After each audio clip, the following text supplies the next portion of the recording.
여러분, 예수 믿는 사람들에게 제일 정말 축복의 날이 언제인 줄 아십니까? 제일 축복의 날이요, 바로 하나님을 예배하는 오늘인 줄 믿습니다. 예배는 주님의 은혜를 받는 귀한 날입니다. 제가 목회를 하면서 절대로 실패해서는 안 되는 것 중에 하나가 바로 예배고 설교일 것입니다.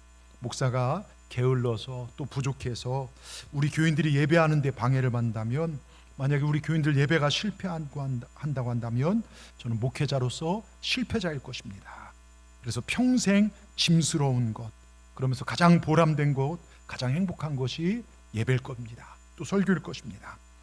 여러분도 마찬가지입니다. 여러분도 절대로 실패하지 말아야 할 것이 예배입니다. 무슨 일이 있어도, 어떤 일이 있어도 예배의 성공자를 목적 삼으시길 바랍니다. 그리고 예배를 선택하십시오. 여러분이 오늘 놀러 갈 수도 있어요. 또 마음과 육신이 고달파서 쉴 수도 있습니다.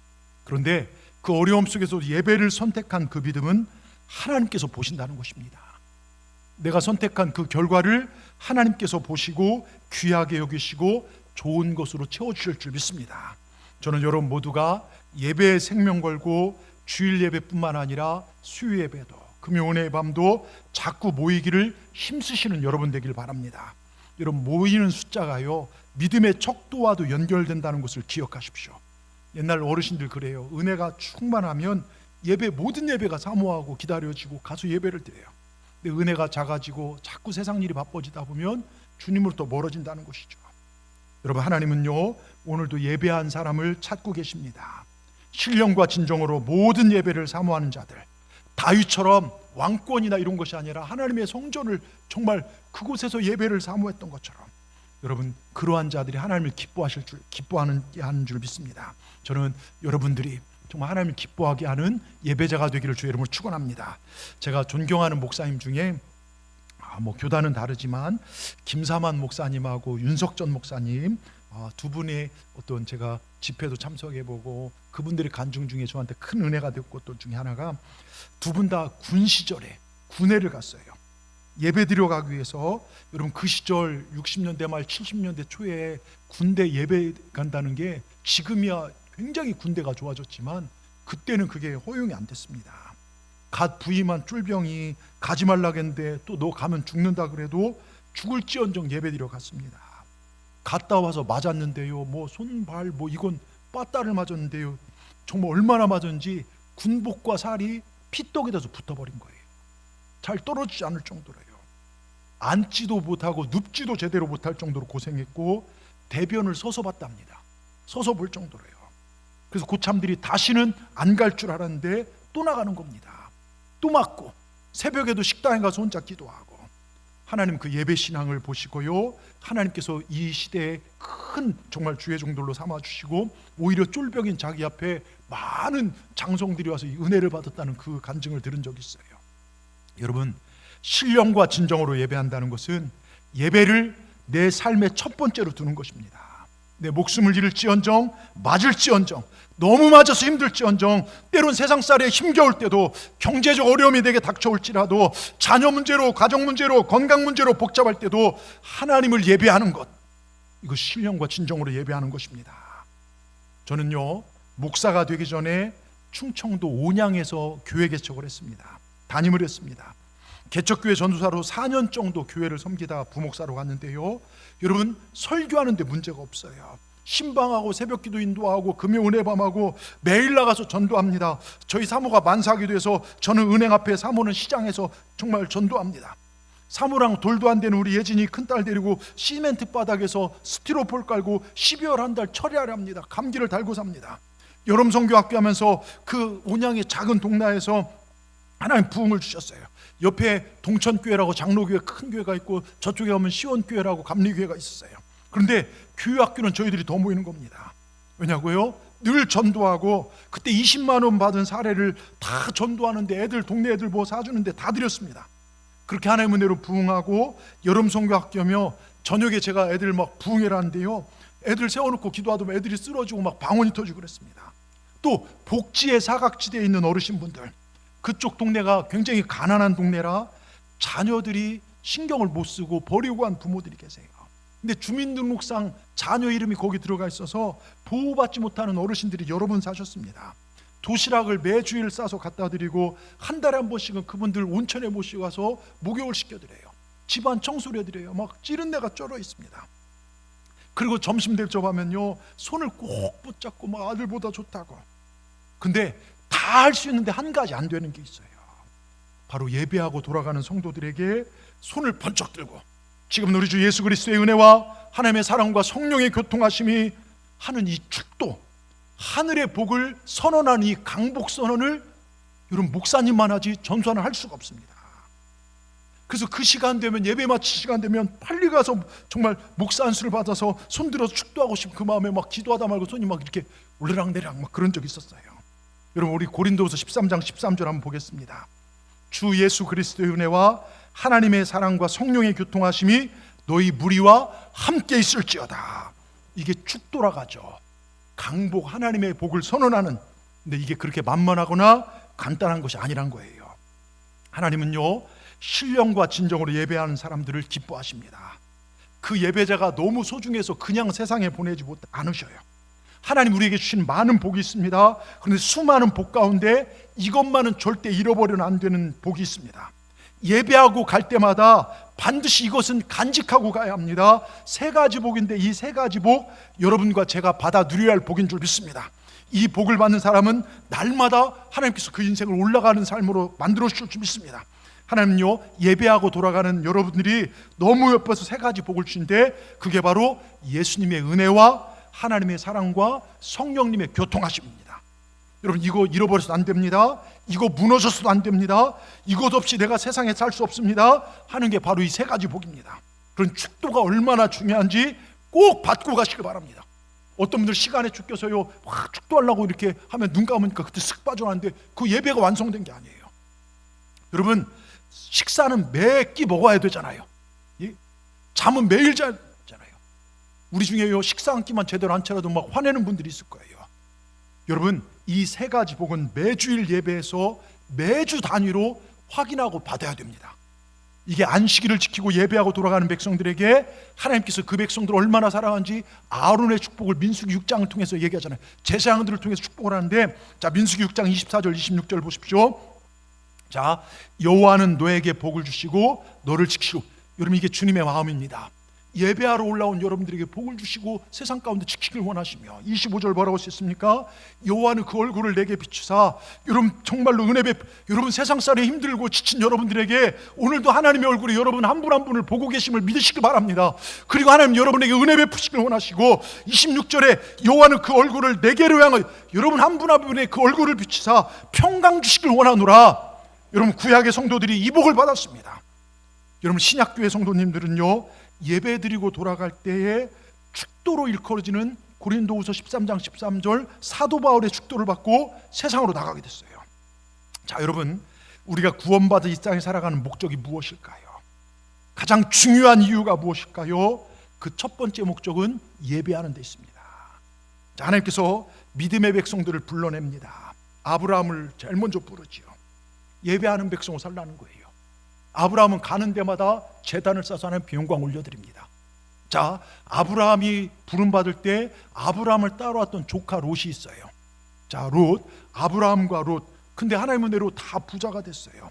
양떼가 넘치는데 저기들끼리 싸워요. 하인들이 싸우는 거예요.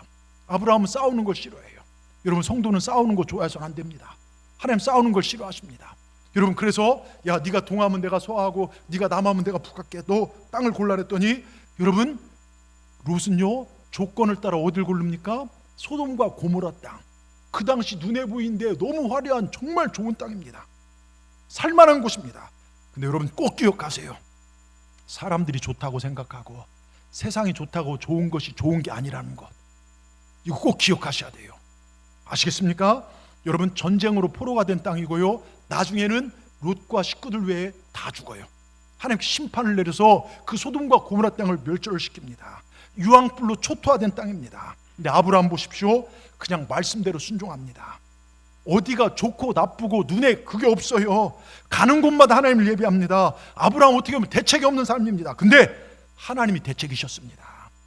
여러분 하나님이 대책인 사람은 하나님을 예배하는 자입니다. 왜 출애굽시키셨습니까? 애굽에서는 예배하는 백성으로 살아갈 수 없기 때문에 광야로 나아가 예배 배우고 가나안 땅에 들어가 예배하는 족속으로 살라는 것입니다. 그래서 가나안 땅에 여러분 광야 나갈 때요 그들이 가지고 간 게 양과 소입니다. 왜요? 양식과 입을 것은 하나님이 책임져 주십니다. 광야에서도 양과 소를 잡아 하나님을 제사드리고 예배드리라는 것입니다. 이것만큼 잃어버리지 말라는 것입니다. 광야 생활 어렵습니다. 거기 물도 없어요. 농사 지을 수도 없습니다. 그런데 예배드리면 하나님께서 하늘에서 만나 매출하기를 내려주시고 하나님을 경배할 때요 여러분 반석에서 물이 솟아 그들의 갈증을 해결해 주셨습니다. 모든 걸 하나님이 책임져 주셨습니다. 여러분 장로교도들이 그런 얘기를 하죠. 그 사람들 제일 되는 목적이 뭐냐? 하나님을 영화롭게 예배하는 것이다. 여러분 우리가 구원받은 이유가요 예배 잘하면서 살라는 것인 거 이거 잊어버리시기 바랍니다. 사업보다 돈 버는 것보다 밥 먹고 사는 것보다 예배가 우선되고 중요하다는 것 여러분 꼭 뼈에 새기시기 바랍니다. 내가 구원받은 백성이 확실하면 예배에 생명을 걸어야 돼요. 어느 집에요 식구들이 막 바쁜 일이 많아서 정말 예수님을 안 믿는 것 같지는 않은데 예배에는 늘 그 집 엄마가 대표로 가는 집이 있었어요. 여보 나 오늘 모임 있어서 바쁘니까 이 헌금 기도 제목 당신이 내. 큰아들은 엄마 오늘 학원 가서 그러니까 엄마 날 위해 기도해줘요. 막내도 엄마 나 오늘 친구 만나러 가면서 엄마 내 기도 부탁해. 그리고 엄마 혼자 대표로 가정을 대표해서 예배를 드립니다. 아마 종말이 되었는지요 식구들이 나란히 손잡고 천국문 앞에 섰어요. 베드로가 딱 앞에 들어갔다 오더니 그러더랍니다. 여러분의 집은 대표로 한 사람만 천국에 들어갑니다. 그 엄마만 대표로 갔대요. 여러분 천국에 여러분 식구들 대신 가줄 수 없습니다. 예수 믿는 것 대신 믿어줄 수 없습니다. 예배하는 것 남편 아내 대신할 수 없습니다. 자식이 대신할 수 없고 자식을 대신할 수도 없습니다. 어버이를 대신할 수 없습니다. 단독자로 하나님 앞에 서는 것 내 예배는 내가 드려야 합니다. 내 구원은 내가 받아야 합니다. 각자 예수 믿어야 구원받는다는 것 여러분 이렇게 예배하고 돌아가는 자녀들에게 주시는 이 축도에 대해서 오늘 살펴보려고 하는데요 첫째 우리 같이 한번 살펴보겠습니다. 예배하는 자에게 주신 복은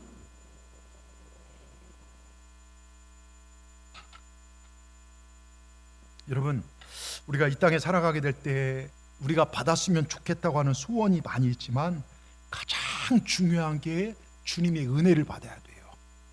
자 여러분 은혜란 말이 성경에서 많이 나오죠. 정말 200번 이상 은혜란 말이 쭉 나오는데 제일 창세기부터 요한계시록 마지막 절까지 은혜가 나오는데요 첫 번째 성경에 은혜란 말이 어디서 등장한 줄 아십니까? 창세기 6장 8절에요 이렇게 써 있습니다. 같이 읽겠습니다. 그러나 노아는 여호와께 은혜를 입었더라. 자 구약 성경에 처음 등장한 은혜는 뭔 줄 아십니까? 모든 사람이 죄로 말미암아 물로 심판받아 다 죽어요. 자 그 자리에서 노아와 가족만 살아나는 것 그게 은혜였다는 거예요. 자 여러분 구약이 다 신약도 지나가고 신약 성경 요한계시록 22장 제일 끝절에 뭐라고 써 있습니까? 요한계시록 22장 제일 끝절에요 주 예수의 은혜가 모든 자들에게 있을지어다. 자 여러분 그러면서 성경은 딱 뚜껑을 덮습니다. 자 마지막에 등장한 은혜가 무엇입니까? 종말입니다. 마지막 심판대 앞에서 하나님 나라에 들어가는 것 예수 이름으로 하나님 나라에 들어가는 그게 은혜라는 것입니다. 주 예수 그리스도의 은혜가 예수 믿는 모든 자들에게 있을지어다. 구원받고 영생 얻어 하나님 나라에 들어가는 것 이게 은혜라는 것입니다. 여러분 그런 예배하는 자가 이 은혜를 받습니다. 그런 여러분 예배의 성공자가 되시길 주의 이름으로 축원합니다. 저는 저와 여러분 한 분도 마지막 때에 하나님께서 내가 너를 모른다 여러분 그때 가서 내가 너를 모른다 하면 그건 망한 인생 되는 것입니다. 하나님이 기억하시는 그런 삶을 사셔야 될 줄 믿습니다. 우리가 종종 얘기하지만 여러분 60대 이상 어르신들이 가장 좋아하는 찬송가가 무엇이냐면 두 곡이 나와요. 301장 뭡니까? 지금까지 지내온 것. 제가 신방 가다 보면요 어르신들 어떤 속해는 몇 가정 7가정 예배했는데 5가정이 301장 등원해요. 그 정도로 지금까지 지내온 게 뭐 그 다음에 또 하나가 뭡니까? 305장 나 같은 죄인 살리신 주 은혜 놀라와. 두 곡 다 은혜를 노래한 건데요 우리가 잘 아는 존 뉴턴이 305장을 졌잖아요. 이 사람 뭐합니까? 그게 죄인 줄도 몰랐어요. 아프리카에서 흑인 잡아다가 그거 흑인들 팔아서 노예상인 그 노예상 아주 정말 사람을 팔아먹는 그런 짓을 했어요. 근데 배를 타고 오다가 풍랑 만나서 거기서 하나님 앞에 정말 만나고 구원을 받죠. 근데 그 구원받은 순간에 너무나 놀랍다고 노래한 것이 바로 305장입니다. 저주받고 버림받아 마땅한 죄인이 구원받아 하나님의 자녀가 된 이 사실 은혜라는 거예요. 305장 1절에 보면 나 같은 죄인 살리신 주 은혜에 놀라와 잃었던 생명 찾았고 광명을 얻었네. 큰 죄악에서 건지신 주 은혜 고마워. 여러분, 큰 죄악 아닙니까? 죄가 죄인 줄을 모르고 살았어요. 돈 버는 게 가치인 줄 알았습니다. 정말 노예들, 흑인들 잡아다가 팔아먹고 돈 버는 그게 인생의 가치인 줄 알았는데 주님 만나고 나니까 이게 큰 죄구나 깨닫게 된 것입니다. 그래, 나 처음 믿은 그 시간 귀하고 귀하다. 이제껏 내 노력으로 산 것 줄 아는데 내가 산 것이 주님의 은혜였구나. 그리고 나를 장차 저 천국에 인도해 주시리. 4절, 거기서 우리 영혼이 주님의 은혜로 해처럼 밝게 살면서, 여러분, 우린 주님의 은혜로 살게 될 줄 믿습니다. 하나님은요, 예배하는 자녀들에게 예수 그리스도의 은혜의 복을 부어주십니다. 여러분, 하나님이 나와 함께 하신다. 죄 많은 나를 용서하시고 사랑해 주셨다. 이 감격, 이 기쁨, 이 당당함, 이 은혜를 예배를 통해서 우리에게 부어주시고 이 은혜를 가지고 세상에서 승리하도록 우리에게 힘을 더하십니다. 여러분, 우리는요, 오직 은혜로 구원받았음을 기억하시기 바랍니다. 오늘이라도요, 하나님이 걷어가시면 산더미 같은 것들 쌓아놓고 누리지 못해요. 예?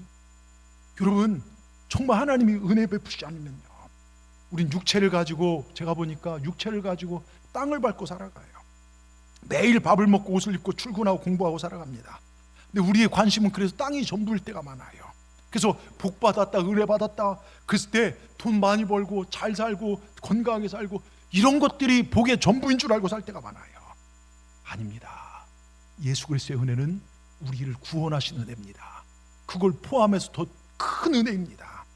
어떤 분이요, 머릿속에 이제 부인하고 한 몇십 년 살다 보니까 좀 질린가 보더라고요.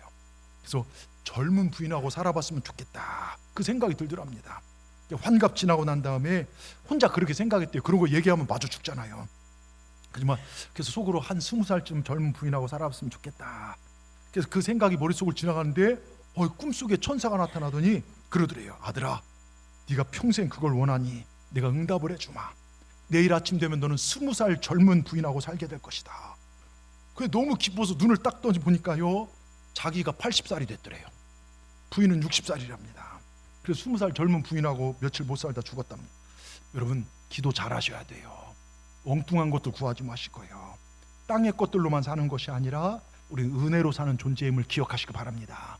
제가 저희 교회는 큰 교회가 아니지만 전에 있던 서울의 교회는 큰 교회예요. 그래서 제가 담당한 지역에서 신방을 많이 했습니다. 그래서 거기서만 한 6천 가정 이상을 신방을 했어요. 근데 어느 분이 저한테 예배를 드리면서, 목사님, 예배하는 자가 이런 은혜를 받고 있음을 간증을 하시더라고요. 그래서 성도들한테 잘 가르쳤으면 좋겠습니다. 그분이, 제가 몇 번 얘기했죠, 오래전에 경험을 말하는데 회사가 굉장히 어려움을 겪고 있는데 때마침 외국에 이제 바이어가 한국에 오게 됐대요. 그 회사와 그 사람과 계약을 성립하면 회사가 어떤 숨통이 틔울 수 있는 그런 기회가 있었습니다. 그래서 자기가 그 바이어를 만나는 중책을 이제 맡게 된 거예요. 근데 회사에서 알고 보니까 그 사람이 속초인가 그쪽으로 골프를 치러 가서 이제 그쪽으로 갔다는 거예요. 그래서 그 사람 만나기 위해서 회사에서 버스 티켓을 주는데 주일 아침에 출발한 버스 티켓이라는 거예요. 근데 그 버스를 타면 예배를 드릴 수가 없어요. 갈등이 생깁니다. 회사냐 아니면 예배냐. 지금 회사는 기로에서 있고 예배는 매주 드린 것인데 한 주 빠진다면 괜찮겠지 하면서 마음에 막 갈등이 막 생기더랍니다. 때마침 그 교회는 7시 예배, 9시 예배, 11시 예배, 그래서 7시 예배가 있어서 예배에서 그분이 결단했대요. 그래, 무슨 일이 있어도 예배는 드리자 해서 버스표를 뒤로 연장을 한 거예요. 그리고 아침 예배를 드리고 예배를 드리는 거 온 마음을 다해서 정말 드렸습니다. 기도했습니다. 하나님 도와달라고, 하나님 역사해달라고. 예배를 마치고 목사님의 축도가 끝날 때까지, 그리고 끝나자마자 터미널이 가깝거든요. 버스 타고 갔습니다. 근데 이게 웬일입니까? 그 당시 대관령을 버스가 구비구비 넘어가는 시절에 자기가 타고 가야 했던 버스가 계곡에서 구르는 사고가 나서 많은 사람이 죽고 다쳤다는 거예요. 이게 신문에 났어요. 근데 자기는 예배를 드리고 가서 그 뒤에 차를 타고 갔기에 안전하게 갔고 하나님께서 그 만남도 형성시켜서 회사가 지금까지 잘 유지되고 있다고. 그러면서 목사님, 한 번의 예배가 이렇게 소중한지 저는 몰랐습니다. 여러분, 이게 예배자의 은혜인 줄 믿습니다. 피곤한데 오늘 쉬지, 내일 할 일도 많은데 교회 한번, 예배까지 거 한번 빠지지, 바쁜데, 여러분 이건 바른 신앙의 자세가 아니에요. 하나님은요, 하나님을 존귀하게 여기지 않으면 하나님 그 인생 존귀하게 여기지 않으십니다. 여러분, 왜 사울을 패하시고 다윗을 세우셨습니까? 다윗은 하나님을 존귀 여겼어요. 모든 사람이 무서워 떨 때도요, 여러분 골리앗 앞에서요 만군의 여호와를 의지해 나갔어요. 그 믿음 하나님. 근데 사울은요 왕이 되니까 변했어요. 여러분, 하나님의 사랑이 영원할 것 같지만 내가 하나님을 향한 사랑이 변하면요 안 됩니다. 여러분, 하나님을 존귀 여기십시다. 아멘. 그러한 자에게 하나님께서 은혜를 베풀어 주실 줄 믿습니다. 우리가 생명을 걸 때 하나님의 은혜를 받게 될 줄 믿습니다. 오늘이라도 하나님이 안도하시면 끝이란 걸 기억하시고 정말 하나님의 은혜를 사모하시는 우리 모두가 되기를 주의 이름으로 축원합니다. 두 번째요, 하나님의 넘치는 사랑이, 자, 두 번째 좀 길어요. 길은데 우리 같이 한번 읽어보겠습니다. 시작.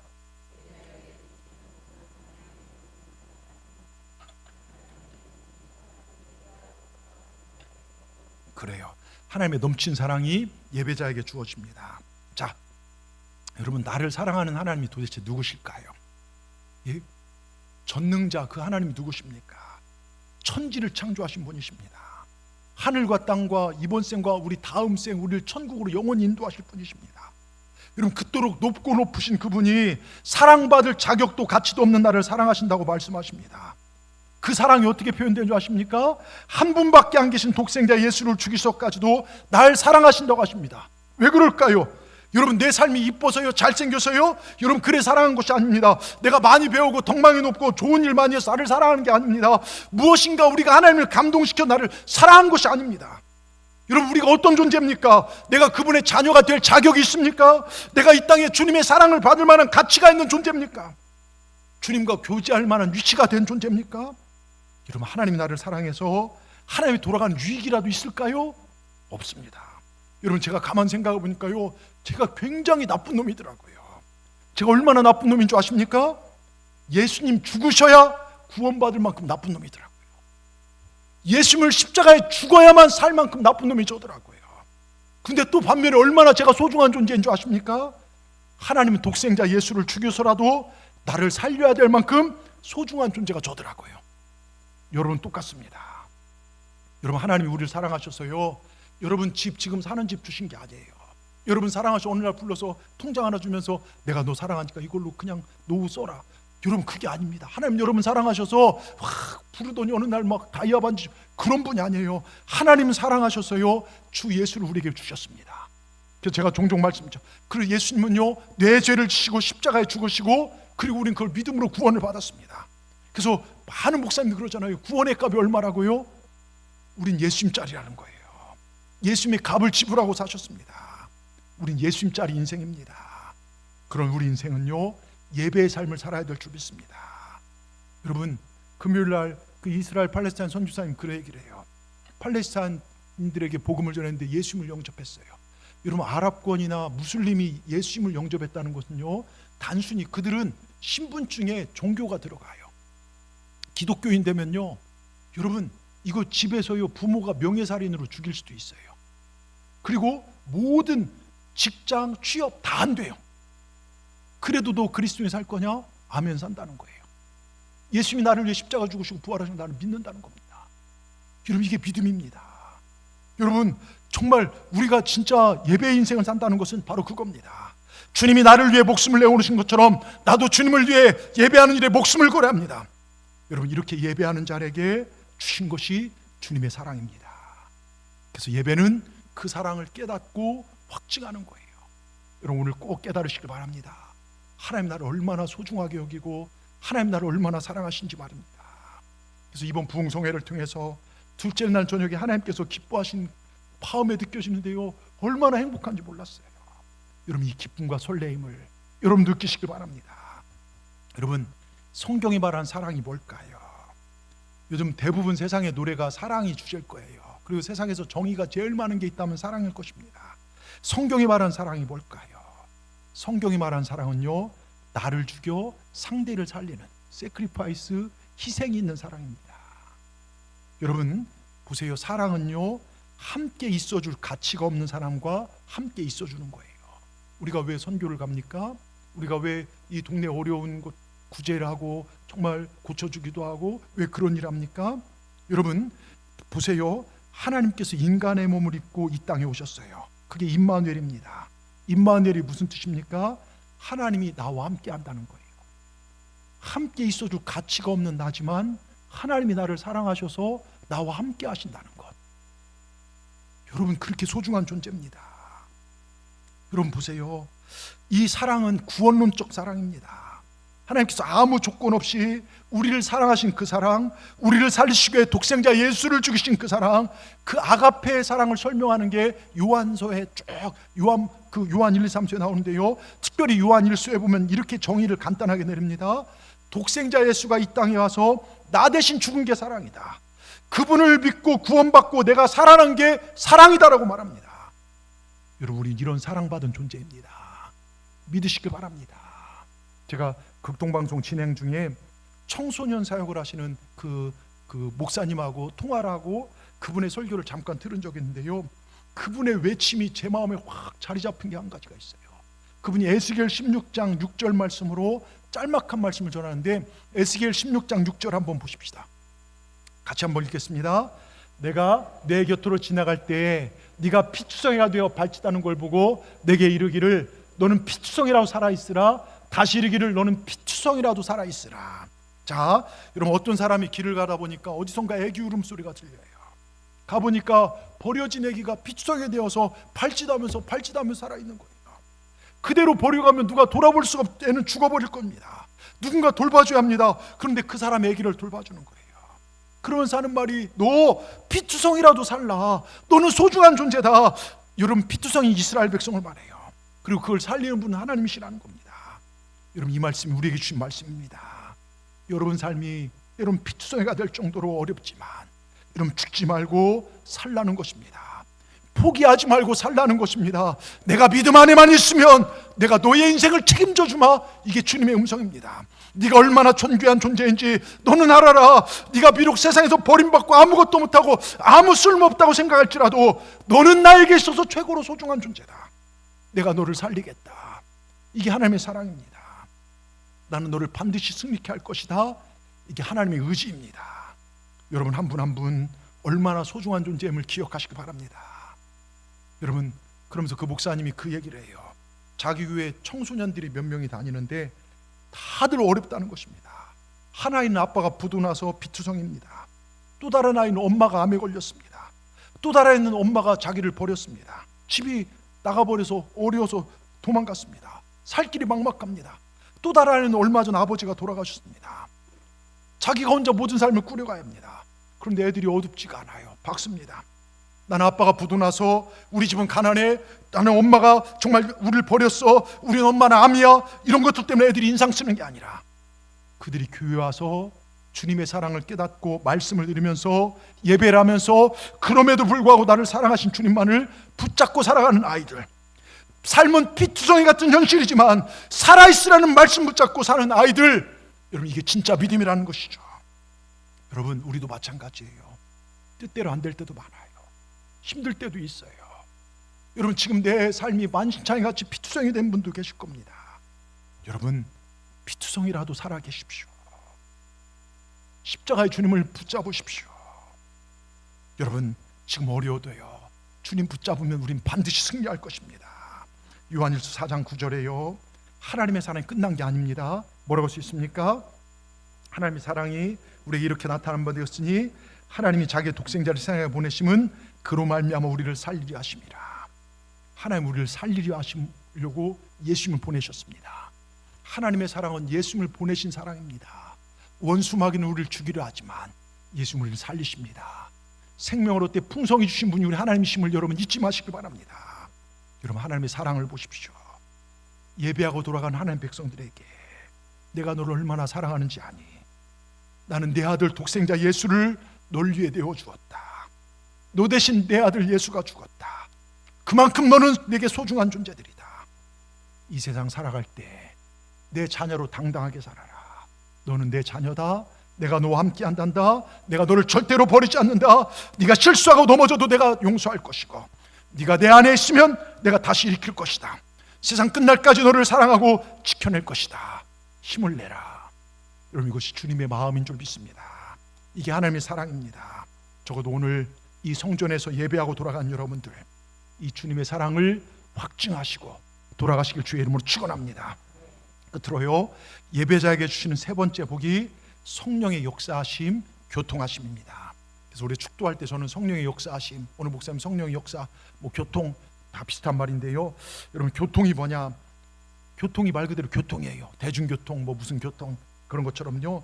여러분, 교통이 요즘 굉장히 발달된 세상에 살잖아요. 100년 전에 여수에 서울 가려면요, 기차나 이런 차 없을 때는 걸어서 가면요 한 10일 이상 갔을 거예요. 안 가봐서 모르지만 하여튼 가려면 꽤 걸렸을 겁니다. 근데 지금 비행기 타면 1시간이면 가요. 기차 타면 3시간이면 갑니다.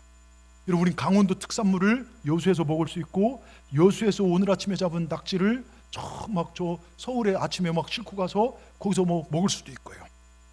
왜요? 교통이 편리해졌기 때문에요. 근데 이 편리한 교통이 끊어지면 어떻게 될까요? 여러분, 식량이 도시로 들어갈 수가 없어요. 그리고 여수 산단에서 석유가 지금 어렵지만 여기서 뭡니까? 석유 같은 걸 해갖고서 정말 다 교통을 날라서 주유소 같은데, 여러분, 교통이 마비가 될 겁니다. 난리가 날 것입니다. 그래서 교통의 발달, 그 다음에 건축 문화의 발달, 그 다음에 의료의 발달이 도시 문화를 만들었다고 합니다. 그래서 10만 도시가 100만 도시가 되고 1000만 도시가 되는 것처럼, 여러분, 도시 문화, 아파트 문화가 형성이 되는데요, 우리나라 5천만 명 인구 가운데 여러분 거의 30%가 이 수도권에 살아요. 아니 60% 이상이 아파트에 사는데요, 그만큼 도시 문화가 발달됐는데 수도권에만 2,100만 명 이상이 살고 있다고 합니다. 그러니까 5천만 우리 민족 가운데 여러분 수도권에 사는 사람들이 거의 반절 정도 된다는 거예요. 왜요? 교통의 발달로요. 그 다음에 의료의 발달로. 그래서 좋은 대학병원이나 좋은 병원들은 거의 수도권에 다 있어요. 그래서 여기 아프신 분들 월요일날 버스나 기차 보면 학생들도 있지만 대부분 병원 가는 분들이 태반 줄을 이룹니다. 자, 여러분, 세상사의 교통은 이렇게 문화를 만들지만 이게 좋은 것만 아니더라고요. 중국발 우한 폐렴, 소위 말하는 코로나가 시작되었을 때 옛날 같으면 우한만 어렵겠죠. 옛날 같으면요. 근데 거기서 이 바이러스 걸린 사람이 기침 크고 하는데 비행기 타고 한국 오고 미국 가면 그게 퍼지는 거예요. 교통의 발달로요. 그래서 이걸 팬데믹, 여러분, 이것 때문에요, 전 세계가 여러분 몇 년 동안 엄청나게 힘들었지 않습니까? 이렇게 좀비 영화 같은 거 이렇게 보면요, 우리나라 영화도 그러고 보면 이게 어느 제약회사나 잘못해서 이게 팍 사고 나갖고서 퍼지기 시작해갖고서 사람 전 세계가 어렵게 나가고, 여러분, 이게 교통이에요. 이게 퍼져나가는 게요. 만약 그런 얘기도 해요. 백신이 제대로 발견되지 않으면 인류는 멸망할 가능성도 있다는 얘기도 있죠. 이게 교통입니다. 이 교통의 발달이 유익한 것도 있지만 좋은 것만 또 아니더라고요. 근데 아무리 발달해도 아무리 풍성하게 넘쳐나도 탈이 나지 않는 좋은 교통이 있어요. 유익하기만 한 교통이 있습니다. 바로 성령님의 교통하심이에요. 여러분, 이 교통 뭡니까?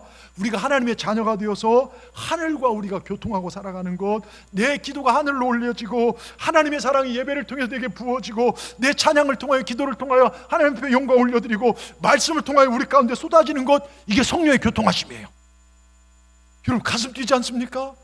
오늘 하나님이 내 찬양을 받으시고 내 예물을 받으시고 내 삶을 받으시고, 그리고 말씀을 통해서 내게 이걸 가져라 우리에게 말씀해 주신 이 교통하심이 얼마나 가슴 뜁니까? 하나님과 내가 연결되어지고 내 기도와 찬양이 올라가고 하늘부터 말씀과 은혜와 복이, 그 사랑이 내 삶에 흘러가도록 하는 것, 이게 교통입니다. 여러분, 이 세상 살아갈 때요, 성령이 내 안에서 계셔서 예수님의 은혜로 이 세상을 성령님과 함께 당당히 살아갈 수 있는 것, 하늘의 능력을 공급받고 살아가는 게 성령의 교통입니다. 그리고 또 교통이란 건요, 동업이란 뜻도 있어요. 같이 살아간다는. 여러분, 가정을, 그러니까 성령과 교통한다는 거 뭐냐면, 여러분 갈 때 성령과 함께 가는 거예요. 여러분 가정생활, 직장생활을 성령과 함께 하는 것입니다. 사업을 하더라도 성령과 함께 동행하고, 이 세상에 착한 일을 하더라도요, 내가 하는 게 아닙니다. 하나님과 동업하며 살아가는 것. 여러분, 이 동업, 같이 가는 게 교통입니다. 이게 성령의 교통이에요. 여러분, 제가 코로나 시기에 너무나 당연했던 누리던 일상이 큰 축복이었음을 깨달을 때가 많았어요. 그러면서 그 시기에 우리 성도들에게 이것만은 절대로 잃어버리면 안 돼 하면서 여러분 양떼에게, 제게 맡겨진 양떼들에게 이것 세상에 빼앗겨서는 안 되겠다 하면서 계속 전했던 말씀이 몇 가지가 있더라고요. 그 중에 하나가 교회를 소중히 여기자는 거예요. 교회가 얼마나 소중한 것을 기억하는 겁니다. 하나님의 자녀들에게 이 성전, 전능자가 거하는 이 교회가 얼마나 소중한지 말씀을 드렸어요. 우리 교회는 이 성전을 위해서 헌신하고 쓸고 닦는 여러분, 많은 분들이 고침받기도 하고 헌신한 분들을 주님께서 만지신 걸 보게 됩니다. 자, 그리고 또 하나, 구원받은 감사를 잊지 말자고 했어요. 내가 구원받은 하나님의 백성의 자녀요, 오늘이 내 인생 마지막이라도 내가 받은 구원만큼 흔들리지 말자. 그리고 제가 강조한 것이 예배였습니다. 예배요. 하나님 앞에 설 때까지 예배에 실패하지 말자. 예배의 소중함에 대해 계속 말씀드렸고, 우리는 코로나 시기에도 예배를 멈추지 않았습니다. 물론 코로나 시기에 직장 때문에 교회를 떠난 분들도 여러분들 계시지만, 그래서 이 말씀에 순종해서 여기까지 여러분들이 오신 줄 믿습니다. 정말 하나님께서 여러분들과 늘 함께 하심을 믿습니다. 자, 여러분, 그렇게 소중하게 예배드린 것, 여러분에게 예수님의 은혜가 여러분과 함께 있어서 어떤 상황 속에서 구원을 빼앗기지 않도록 하나님께서 여러분을 이끌어 가실 줄 믿습니다. 자, 여러분, 하나님의 그 놀라우신 사랑이 항상 우리와 함께 합니다. 이걸 믿으시길 바랍니다. 하나님께서 우리 죄를 용서하셨습니다. 하나님 나를 사랑하십니다. 독생자까지 아낌없이 주시지 않는 하나님께서 우리 인생에 가장 좋은 걸 채우실 줄 믿습니다. 그리고 우리는 하늘 보좌와 연결되어 있습니다. 세상에 무슨 일 하든지 하나님의 사랑이 우리에게 전달되어 줄 것이고, 이 성령의 고통이 세상 끝날까지 우리를 떠나지 않을 것입니다. 그래서 우리 구원을 이루어 가실 걸 저는 믿습니다. 예배하고 갈 때 여러분 이걸 꼭 붙들고 가시길 주의 이름으로 축원합니다. 저는 모태신앙입니다. 모태신앙 뭔지 알죠? 엄마 뱃속부터 제 의지와 상관없이 교회를 다녔어요. 근데 지금까지 돌이켜보면 위기의 순간들이 참 많았습니다. 저는 물에 빠져 죽었다 살아났습니다. 저는 충청도 사는데 저 익산 쪽에 그 강이 있었어요. 거기가 철썩철썩 울면 사람이 꼭 빠져 죽는데, 제가 중학교 형 따라서 5살짜리 갔다가 빠져서 한 300m 떠나는 걸 덮어놨어요. 근데 살아났어요. 또 오토바이 사고로 의식을 잃은 적도 있고. 자, 청소년 시절 저희 동네는요, 시골 동네인데 선배 구타가 참 심했어요. 후배들 불러놓고 막 가슴을 주먹으로 치고 막, 그래서 선배들이 집합하면 집합해야 되고, 때론 제 옆 동네는 선배에게 맞아 죽은 친구도 있었습니다. 방황도 하고 힘든 것도 있지만 저희 부모님, 목회자로서 저희들에게 한 가지만은 절대로 빼앗기지 않도록 한 것이 있었습니다. 주일 성수입니다. 예배 신앙만큼은요, 어떤 일이 있어 예배드려라, 주일을 지킵니다. 그래서 그랬는지 모르지만 목사가 되기로 할 때도 있었지만 또 목사가 가장 싫을 때도 있었어요. 저희 아버님이 여러분 아시다시피 교회 건축을 2번이나 하시면서 전 재산을 다 드리고, 목사가 무슨 돈이냐 하면서 물려받을 유산도 그 뭐 시골 동네 땅 몇 평 그 큰형 뭐 동생 다 드렸어요. 그러니까 저 중고등학교 시절에 교회 건축하고 뭐 없으니까 제 친구들이 막 신발 나이키, 아디다스, 막 프로 월드컵, 메이커 신발 사서 자랑하면요, 그게 얼마나 막 신어봤습니다. 나도 저거 한번 신어봤으면. 손목시계 카시오 전자시계 처음 나왔을 때요, 그거 아십니까? 그거 쇠줄로 된 거 막 자랑하면요, 그런 거 한번 차보지 못하고 그렇게 사는 게 싫었습니다. 때론 힘들게 하는 교인들 때문에 어려워하신 걸 보면서 저희들에게 내생 한 번 안 했지만, 그것을 보면 한편으로 다른 건 다 해도 목사는 안 되겠다, 그런 결정할 때도 있었어요. 그런데 그런 위기와 방황 속에서도 지금까지 주일 예배를 한 번도 범한 적이 없습니다. 이게 하나님의 은혜였고 성령님이 저와 동행해 주셨기 때문입니다. 교통하시면습니다. 제가요, 조지아란 나라로 선교를 갔을 때 아제르바이잔 무슬림들을 향해서 선교하기 위해서 시골 마을을 헤집고 다닐 때 주일이었어요. 그 무슬림 지역에 교회가 어디 있습니까? 아침부터 돌아다니면서 전도해도 집들을 가서 문을 아무리 두려도 열리지가 않아요. 어떤 사람은 막 소리를 지르기도 하고 어떤 여자는 막 돌을 던지기도 합니다. 반나절 돌다가 더위와 목마름 그리고 거절감, 이게 될까 하는 두려움, 상처로 힘들었을 때 나무 그늘 아래서 아무런 반주도 없고 에어컨 선풍기도 없는 곳에서 우리 하나님을 예배하자. 그리고 그곳에서 4명의 목회자들이 예배를 드렸어요. 근데 그 예배 드릴 때 얼마나 은혜가 되었는지요. 하나님 아버지 마음이 절실히 느껴지는데, 하나님께서 누구도 아무도 예배하지 않는 이곳에서 너희가 나를 예배하는구나, 그 마음이 느껴지고 그 나무 밑에서 눈물로 하나님을 예배드렸어요. 그 예배를 제 인생에서 잊을 수가 없습니다. 그리고 다시 일어나 오후부터 복음을 전하기 시작했습니다. 근데 놀랍게요, 그때부터 선교의 문이 열려지기 시작했어요. 그날은 저만 복음을 전했어요. 목사님들 연세 드셔서 발음이 잘 안 되고 잘 안 돼서, 근데 9가정이 예수님을 영접하고, 무슬림이 성경을 받는다는 게 쉽지 않아요. 권서서까지 해서 여러분 성경을 받고요 영접을 했습니다. 여러분 정말 9가정 구원했던 그 일, 제 평생에 예배가 드려지지 못할 위기였는데 예배 드리고 하나님 마음을 확인하고 선교의 문이 열려졌던 기가 막힌 은혜를 체험했던 일, 지금도 생각하면 가슴이 뜁니다. 여러분 제 소원이 있다고 한다면 아마 목사님들의 소원이겠죠. 저를 보십시오. 여러분 이제 말씀 거의 끝날 때 됐어요. 왜 벌써 막 입신에 들어가시고. 여러분 저를 보십시오. 여러분 목회자로 소원이 있다면요, 마지막 설교하고 강단 위에 죽을 수 있다면 그게 목사들의 소원 아니겠습니까? 그럼 성도의 소원은 무엇일까요? 내 삶이 끝나는 그 순간에도 하나님을 예배하는 것, 그리고 한 번을 예배해도 하나님께 신령과 진정으로 예배하며 예배드리다 삶을 마감하는 것. 여러분 삶이 호흡이 끊어질 때 목사를 초청해서 예배드리다, 임종 예배드리다, 그 예배드리다 호흡이 끊어지는 거 영광일 겁니다. 우리 왜 그런 분들이 많아요? 장지은 권사님 할렐루야 할렐루야 주님 바라보시고 가셨습니다. 여러분 우리가 하나님 앞에 설 때까지요, 다른 거 다 실패할 수 있지만 예배만큼 실패하지 마십시다. 아멘.